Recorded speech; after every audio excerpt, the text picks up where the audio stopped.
viens vous parler d'apnée du sommeil ce soir parce que se réunissant avec les collègues pneumologues, on a fait un constat qui est celui d'une augmentation de la prise en charge, enfin, du nombre de patients qu'on avait traités pour l'apnée du sommeil, qui était très important sur ces dernières années. On est passé sur les 10 dernières années au niveau national de 850 000 patients à 1 800 000 patients. Et il y a théoriquement 4 millions de patients sur l'ensemble de la France, donc c'est-à-dire qu'on n'a pas encore diagnostiqué et traité tout le monde, donc c'est un truc qui a vraiment le vent en poupe, probablement parce que c'est des sujets d'intérêt récent, et il y a un vieillissement de la population. C'est une maladie qui est liée de façon importante au vieillissement et également au surpoids, en plus d'autres facteurs génétiques, ce qui fait que du coup c'est des patients qui sont très fréquents. On estime à 5% de la population qui pourrait présenter un syndrome d'apnée du sommeil. On est loin d'avoir diagnostiqué et traité tout le monde, et on est un peu sous-calibré, on va dire, pour ça. La part que ça a pris dans nos consultations a beaucoup augmenté. On est quasiment à un tiers des patients en pneumologie hospitalière d'apnée, ce qui n'était pas du tout le cas il y a 10 ans. Et c'est des patients qui vont pour la plupart bien ensuite très longtemps et qui ont des appareils en fait jamais, parce que l'apnée a tendance à s'aggraver avec l'âge et que le poids n'a pas tendance à baisser non plus avec l'âge. Donc ces deux facteurs n'aidant pas, ça fait que du coup il y a un nombre de patients très important dans nos patientèles. Voilà, et c'est une maladie pour laquelle on est beaucoup aidé par les prestataires de santé. Il y en a beaucoup. Nous, on fonctionne à peu près avec une dizaine. C'est à peu près les mêmes que Ségolène, avec lesquels Ségolène travaille. Et Ségolène Ney. Et donc du coup, ils nous aident beaucoup dans la prise en charge, parce qu'en fait, ils sont quasiment autonomes pour la plupart des choses, et nous, on fait un petit peu tour de contrôle, mais souvent les choses sont gérées au domicile, les changements de masque, etc. On va rentrer un petit peu dans le détail. Donc je vous fais un bref rappel sur ce que c'est l'apnée. Globalement, tout à gauche, là on a un patient avec un régime ventilatoire normal, un flux qui est laminaire, qui rentre principalement par nez, pour certains par la bouche, au niveau du larynx, et qui ne pose pas de problème.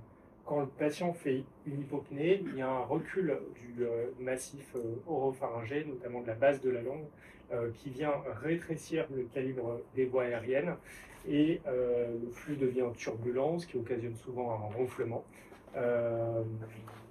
Et ça peut aller jusqu'à un écrasement complet au niveau des voies aériennes supérieures, qui va causer l'apnée complète.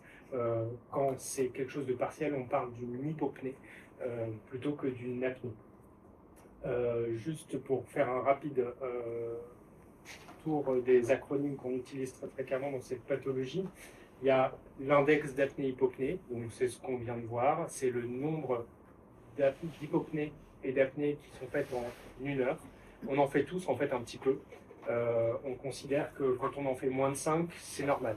Quand on a moins de 5 hypopnées ou apnées par heure, on n'est pas dans le pathologique. À partir de 5, on commence à être dans le pathologique, mais on va appareiller que des patients qui sont au-dessus de 15 apnées par heure, c'est-à-dire 15 apnées ou hypopnées. Donc il faut faire plus d'un événement toutes les 4 minutes. Donc, il y a quand même des gens qui font pas mal d'événements, s'ils en font un toutes les 5 minutes, qui ne vont pas être appareillés.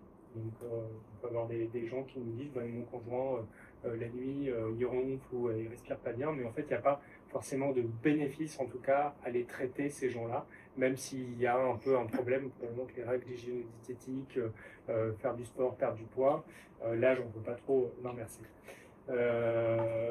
Pour ce qui est du coup des patients qu'on traite, donc ils sont à plus de 15, et on discute quand c'est entre 15 et 30 de les traiter. On ne traite pas tout le monde, on traite les gens qui sont très gênés sur le plan symptomatique, et à plus de 30, on est un peu plus systématique sur le traitement pour le possible bénéfice cardiovasculaire qu'on peut avoir, même chez les gens qui sont peu symptomatiques. En tout cas, on se pose la question de les traiter. Le traitement classique, c'est la PPC, c'est l'acronyme de pression positive continue. Le syndrome d'apnée du sommeil est en général obstructif dans une immense majorité des cas. Donc c'est ce qu'on appelle le SAOS. Vous n'hésitez pas à m'interrompre si jamais vous avez des questions, envie d'échanger, il n'y a aucun problème. Voilà. Donc pourquoi est-ce que les gens vont consulter en général? Ça, c'est souvent vous qui nous les adressez, parce qu'ils vont être fatigués, ils ont un manque d'énergie, ils somnolent, ils vont passer le matin, ils vont se réveiller avec un mal de tête. Il peut y avoir des troubles de la conscience, des troubles de concentration, des hypertensions mal contrôlées, et également retentissement sur l'humeur ou la sexualité. La nuit, ils vont rapporter des ronflements, des pauses respiratoires qui sont parfois suffocatoires, avec des réveils suffocatoires. C'est assez rare en réalité, mais il peut y en avoir de temps en temps.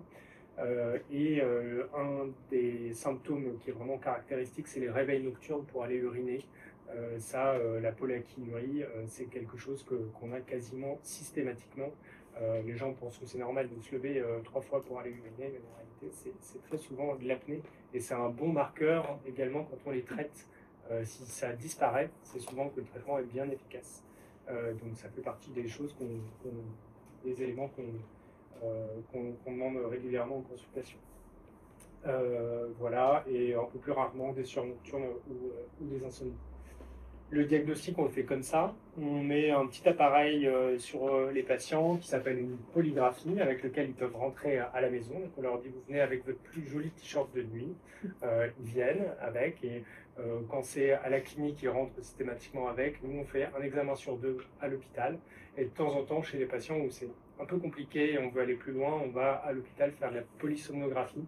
Il y a un électroencéphalogramme qui va enregistrer un EEG en même temps pour vraiment distinguer les phases d'éveil et de sommeil. Mais pour la plupart des patients, ça suffit d'avoir un enregistrement du flux nasal, donc on fait à travers des lunettes qui ressemblent à des lunettes à oxygène, une saturation au doigt parce que quand on fait une apnée ou une hypopnée, souvent elle baisse, et une sangle thoracique et une sangle abdominale. Alors là, elles sont un peu proches en général, c'est un peu plus éloigné, c'était pour la belle photo, mais la sangle abdominale est un peu plus basse, ce qui permet de capter les mouvements ventilatoires du patient pendant la nuit et de les corréler au flux. Ce qui se passe sur les images parce que les examens que nous on lit pour faire le diagnostic, c'est ça. Donc, c'est-à-dire qu'au niveau de la saturation, qui est la ligne du haut, il y a une baisse de la saturation qui descend jusqu'à 84, la deuxième fois 78, à chaque moment de baisse du régime ventilatoire. Vous voyez, il fait des apnées de 28 secondes, ce qui est quand même un bon temps. On les comptabilise qu'à partir de 10 secondes, des apnées. Si ça fait 3 secondes, on ne les note pas. Et sur la deuxième et la troisième courbe, il y a marqué flux nasal et X-flow, c'est à peu près la même chose. C'est le débit au niveau nasal un peu différemment. Et on voit qu'il y a une diminution du flux, quasi-extinction, en tout cas il y a 90% du flux qui est complètement réduit, donc on parle d'une apnée. Mais il y a quand même des mouvements sur les sangles tout en bas, les sangles thoraco-abdominales, on voit qu'il y a des mouvements ventilatoires, mais en fait c'est bouché au niveau du larynx. Et donc les patients font des apnées. Et donc on compte tout ça. Si ça fait, on va dire, plus de la moitié du temps, 1 minute sur 2, hein, c'est ça, en 30 apnées par heure, c'est énorme en réalité.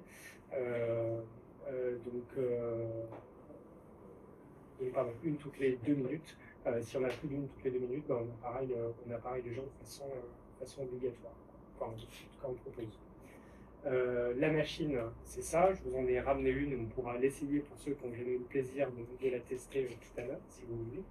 Elles sont vachement plus silencieuses maintenant que ce qui se faisait auparavant. Ça fait vachement moins de bruit que le ronflement en tout cas. Les conjoints sont dans de bien meilleurs bruits grâce à ça. Il y a une toute petite turbine à l'intérieur. Initialement, c'était des soufflets dans ce genre de machine, mais là, c'est une petite turbine qui pousse de l'air, qui fait franchement pas beaucoup de bruit, il y a peu de frottement, et qui vient du coup créer une attelle pneumatique, parce qu'on ne va pas aller mettre un fourreau dans la gorge des patients, et donc du coup ça permet de refouler la base de la langue et de venir maintenir le larynx ouvert, ce qui permet de réduire les apnées, et on passe régulièrement de 30 à moins d'une apnée chez les patients qu'on traite avec la PPC. J'ai concentré principalement le propos sur la pression positive continue. Si vous avez des questions, vous voulez parler d'autre chose, on pourra tout à fait, mais c'est le traitement qui est vraiment utilisé dans la plupart des cas, donc je me suis concentré surtout là-dessus parce que c'est le cas commun. Et qu'éventuellement vous pourrez amener à avoir une vie. Donc les nuits c'est comme ça, on essaye de leur mettre un masque un peu sexy, avec la petite machine sur la table de chevet, et de retrouver un sommeil de qualité. On règle initialement une pression qui est variable pour chercher la bonne pression. On est entre 8 et 14, c'est des centimètres d'eau. Et donc la machine, elle va essayer de résoudre toutes les apnées. Donc au début, il y a des algorithmes hyper performants dans ces machines qui vont essayer de trouver la bonne pression pour le malade selon ce qui se passe la nuit. Il va ensuite nous indiquer une pression qu'on appelle au 95e percentile, c'est-à-dire là où il y a 95% des apnées qui sont résolues. Donc il en reste en général assez peu à ce moment-là. Et nous, on fixe très souvent la pression à ce niveau-là pour éviter que la machine ait une mise en pression, en fait, parce que quand elle cherche, elle est quand même moins performante que quand la pression est fixe. Et donc ça permet d'avoir un traitement qui est plus efficace, même si parfois il y a un peu de surtraitement, on va dire, parce qu'il n'aurait pas besoin à tous les moments de la nuit de ce niveau de pression-là. Donc la machine souffle de l'air. Un des éléments qu'on est amené à régler, mais en fait qui est très souvent réglé par le prestataire qui interroge le malade, c'est la rampe. C'est-à-dire que la mise en pression pour que les patients puissent s'endormir de façon confortable, on ne met pas une pression très élevée dès le départ. Quand on met la machine, si on met une pression à 12, ça décoiffe un peu. Alors on préfère commencer à 4, et le patient s'il nous dit je m'endors en 5 minutes, on met la pression à 10 ou 15 minutes, et comme ça, la montée en pression se fait quand il dort, et donc elle n'est pas perçue, et c'est bien plus confortable pour les patients, donc ça, mais c'est géré complètement en autonomie par les prestataires, mais ça fait partie vraiment des réglages de confort qui sont très, très importants pour les gens. Il y a le taux d'humidité, qui là est réglable souvent par le patient sur la machine, qui peut le faire en autonomie, qui peut aussi être géré par le prestataire, mais souvent il y a un accès sur pas mal de machines, un accès patient. Et c'est quelque chose qui est géré selon la sécheresse buccale. Plus on a la bouche sèche, plus on augmente l'humidité. Donc comme c'est des sensations qui sont très personnelles, et ça permet de gérer ça de façon autonome.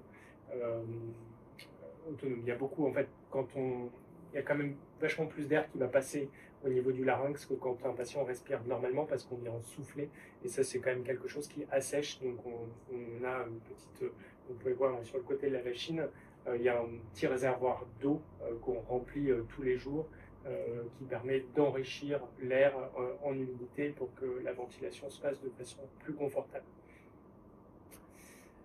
Les objectifs. Le principal, c'est un objectif clinique d'amélioration de la qualité du sommeil et de la somnolence en journée.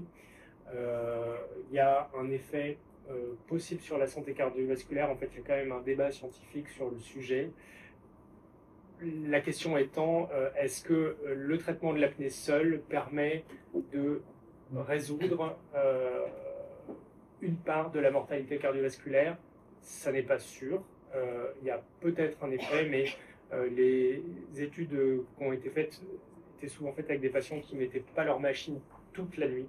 Donc quand on a une observance, on va dire, un peu moyenne, l'effet est probablement pas majeur. Il y a probablement plus d'effets chez les gens qui nous gardent toute la nuit, mais quand ils ont fait des études sur des grosses cohortes, c'était assez difficile à mettre en évidence.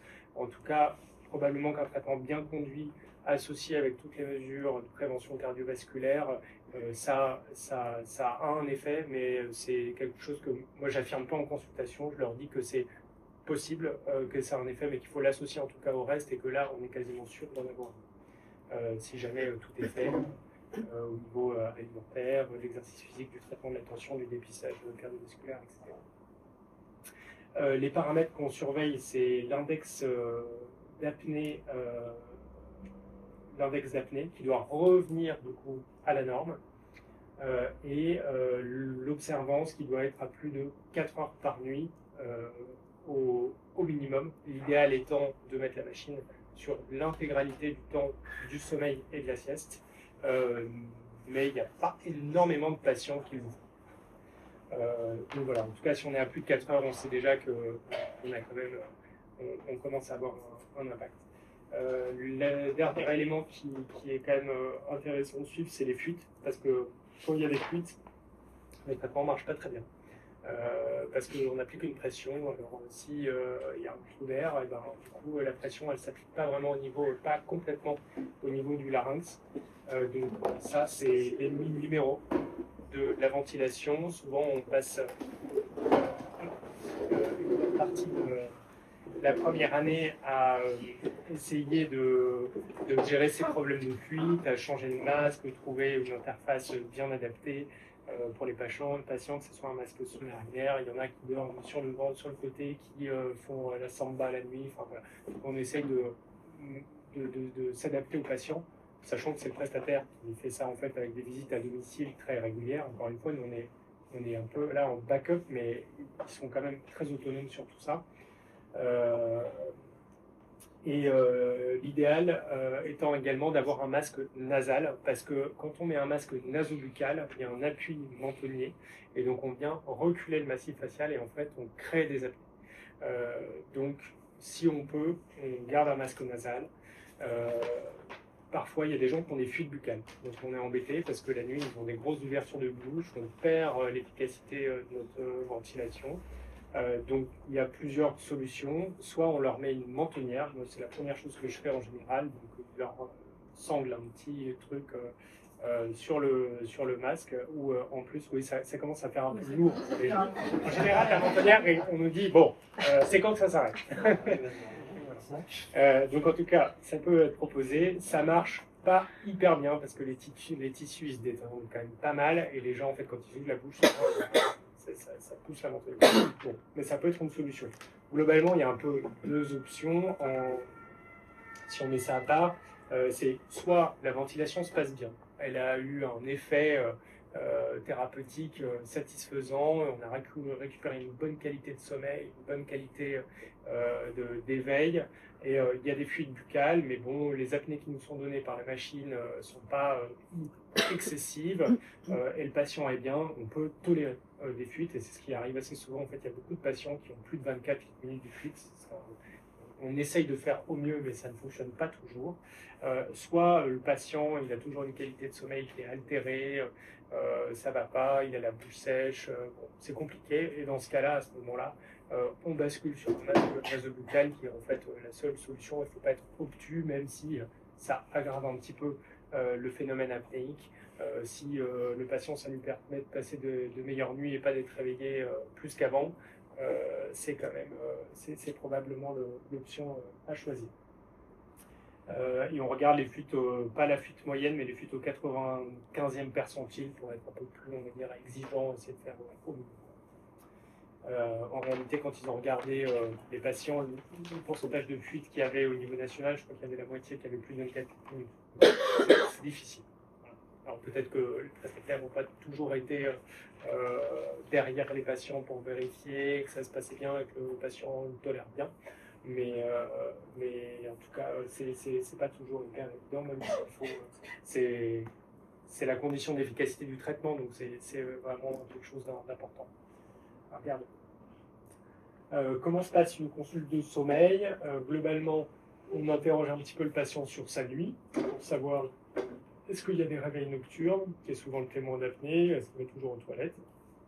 Si ça a disparu, que les nuits se passent bien et que le sommeil est réparateur, c'est déjà quand même un très bon signe.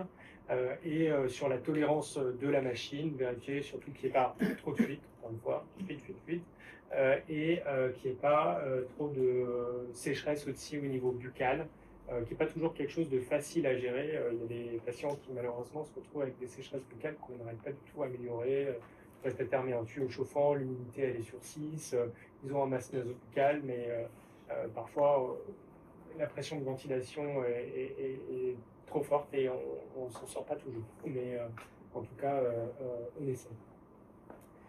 Ensuite, les autres questions, donc, ce sont les symptômes de journée, principalement sur la somnolence et notamment la somnolence en voiture, qui est quand même un truc un peu important. Je pense qu'on ne vous confiera jamais des patients qui sont chauffeurs routiers, simplement parce que on n'en a pas tant que ça déjà, et c'est des gens qu'on aime bien suivre de près parce que s'ils mettent un camion en fossé, c'est un peu compliqué. Mais on va dire pour monsieur tout le monde, ça reste quand même un sujet. La somnolence en voiture, et donc du coup on vérifie bien que ça se passe bien. Si il y a un doute, en fait, il faut envoyer au médecin agréé en permis. Dans la région, et il y a des tests de maintien d'éveil qui peuvent être organisés pour vérifier que les gens ne s'endorment pas quand ils sont dans le noir et qu'ils puissent encore prendre la voiture. Mais bon, en général, les médecins agréés sont très au fait de tout ça. L'autre chose, c'est qu'on vérifie, le prestataire nous fournit une feuille normalement unique sur laquelle il y a les informations de la dernière année.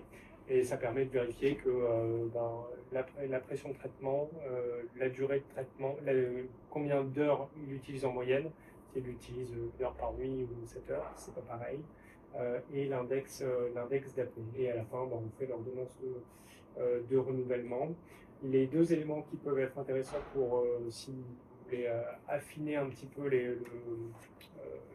les questions aux patients, et ça sert de guide au départ quand on n'a pas trop l'habitude. Moi, je n'utilise pas toujours en pratique, mais c'est un bon guide. Il y a l'Epworth et le BOSS, je vous les ai mis là, l'Epworth pour calculer la somnolence, qui doit être en dessous de 11, où on demande aux patients, ça peut être rempli sous forme d'un auto-questionnaire, quelle est la probabilité de s'endormir selon les situations, quand ils sont assis en train de lire, dans une salle d'attente, en voiture, après le repas, ou posés tranquillement pour une sieste. Et si globalement ils s'endorment dans toutes ces situations, c'est que ça va pas. Voilà. Le BOSS, c'est une aide pour la somnolence en voiture. Donc, c'est des questions relativement simples pour évaluer ça, et qui évalue également la distance parcourue. Ça, c'est les rapports qu'on a, donc, normalement sous forme d'une page. Le résumé, il est fait. Il n'y a pas énormément de trucs à regarder. Je vous ai entouré donc l'utilisation moyenne, qui du coup prend le nombre d'heures total, qui le divise par le nombre de jours de l'année, et qui vous donne une observance du coup journalière moyenne. On a le détail tout en bas en fait avec le petit histogramme où on voit la ligne de 4 heures qui est dessinée en gris, et donc là c'est un patient qui met hyper bien sa machine, plus de 8 heures en moyenne. Il a passé, on peut compter, mais je sais pas, peut-être moins de 10 nuits dans l'année où il a mis moins de 4 heures, donc c'est un traitement qui est très bien porté, avec du coup l'index d'apnée que vous avez en bas à droite, qui est à 0,2, donc des apnées qui sont complètement corrigées. Par contre, au niveau des fuites, vous voyez, c'est ce que je vous disais tout à l'heure, c'est pas parfait. Il est à 24,6 au 95e percentile. C'est un peu élevé, mais c'était un patient qui avait des ouvertures buccales, qui avait une excellente tolérance, une excellente réponse au traitement, avec un masque nasal. Donc j'avais essayé de m'en tenir, qui n'a pas supporté. Je suis resté sur un masque nasal sans changer, devant l'efficacité clinique évidente et le fait qu'il n'avait pas envie de s'embêter avec un masque plus complet, qu'on arrivait à résoudre une bonne partie des apnées, quasiment toutes les apnées, et que le confort était optimal. et la pression de traitement n'était pas très élevée, elle était à 8, donc c'est un peu la pression minimale, on va dire en dessous de 8. C'est très rare qu'on ait des patients en dessous de 8 cm d'eau traités, c'est entre 8 et 14 le cas classique. Quand on monte au-delà de 14, ça devient très compliqué parce que la supporter, c'est assez difficile.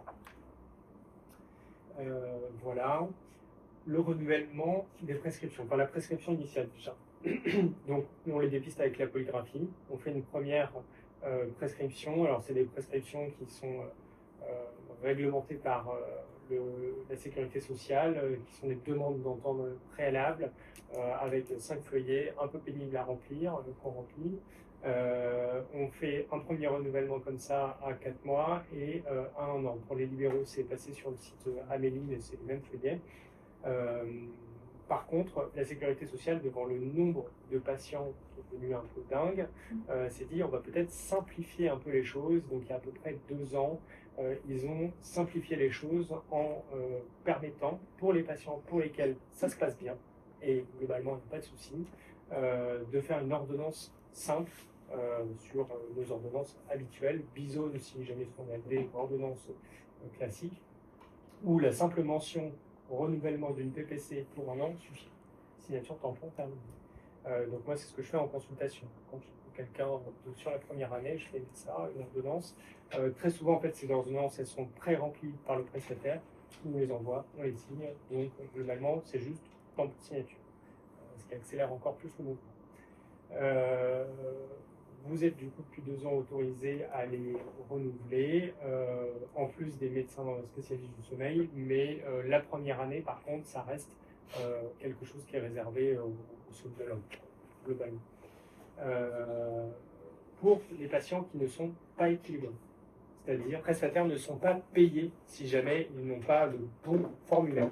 S'ils ont une ordonnance pour un patient qui met la chimie 2 heures, eh ben, pas d'argent. Donc ils sont plutôt très au fait des arcanes de ce qui se passe dans la sécurité sociale, et c'est eux qui envoient aux patients une lettre en disant merci de reprendre contact avec votre pneumologue, le docteur machin chouette, pour voir ce qui se passe et voir si on continue le traitement ou si on l'arrête. Peut-être qu'en fait, voilà, il y a le patient qui doit arrêter parce qu'il en a marre. Il y en a un certain nombre qui lâchent, qui jettent un peu l'éponge. Donc voilà, où il y a peut-être des choses à adapter au niveau du traitement pour faire mieux. Et donc ça redevient une demande d'entente préalable. Vous n'êtes autorisé qu'à faire les ordonnances dans le cas où ça se passe pour le mieux. Donc voilà, je reprends les mêmes éléments, les conditions requises par la législation. Donc c'est moins de 5 apnées, plus de 4 heures, et un patient suivi depuis plus d'1 an. Ceux qui sont suivis depuis moins d'1 an, pas d'ordonnance, et ça reste au centre du spécialiste. Donc je me suis répété dans la deuxième partie, je pense. Voilà. Par contre, vous avez tout à fait le droit, si ça vous semble pertinent, de modifier une pression. Si il y a un patient qui a des réveils nocturnes, l'index d'apnée il est à 4, la machine elle sous-estime un petit peu le nombre d'apnées. Souvent, mes collègues qui faisaient des enregistrements sous machine à la Croix-Rousse, ils me disaient que souvent on pouvait doubler en fait le nombre d'apnées donné par la machine. Donc la machine, elle est assez performante, mais on ne peut pas se fier complètement aux chiffres qui apparaissent. Et c'est, on va dire, la clinique qui prime. Si un patient qui n'est pas bien, donc déjà vous pouvez tout à fait le réadresser en consultation pour point de voix, et c'est ou simplement faire une petite adaptation, monter la pression d'un point, qui permet en général d'améliorer un petit peu les choses au niveau de la structure du sommeil. Peut-être qu'il y a eu une petite prise de poids ou un vieillissement sur les années qui ont fait qu'il y a un relâchement plus important au niveau des voies aériennes supérieures. L'autre aspect de tout ça, c'est la prise en charge des comorbidités, bien sûr. C'est des patients qui ont très souvent, de façon associée, de l'obésité, du diabète, de l'hypertension, des problèmes cardiaques et vasculaires ou de la dyslipidémie. Mais là, je ne vais pas vous faire un cours là-dessus, vous êtes bien meilleur que moi. Donc voilà. Et un dernier élément, c'est une maladie, du coup, on l'a dit, qui est pas mal associée à l'obésité, parce que ce qui se passe, c'est que la graisse qui se met partout, elle se met aussi dans le pharynx. Et ça vient réduire le calibre de la lumière oropharyngée. Et donc, du coup, quand il y a un relâchement, s'il y a moins d'espace, ça se s'occlude plus vite. Donc, il y a une proportion des gens qui perdent beaucoup de poids, qui ne vont plus avoir d'apnée. Plus on est jeune, plus c'est vrai. On estime à peu près qu'il y a chez les grands obèses qui vont perdre 30 kilos, soit par chirurgie bariatrique, régime ou autre, il va y avoir 2 tiers des patients qui n'auront plus d'apnée du sommeil. Donc si vous avez un patient comme ça, vous dites, moi j'ai perdu 30 kilos et franchement la machine, je trouvais que c'était génial il y a un an, mais maintenant c'est nul, ça me réveille, je suis pas bien avec, c'est souvent qu'il n'a plus d'apnée. Dans ce cas-là, il faut le réadresser pour un réenregistrement du sommeil sans machine et qu'on voit comment ça évolue. Et très souvent, en fait, ils n'ont plus d'apnée de sommeil. Donc, voilà, c'est pas très fréquent, mais ça arrive. Voilà, et j'en avais terminé. Je voulais laisser une large part aux questions que vous avez. J'ai pas traité toute façon exhaustive.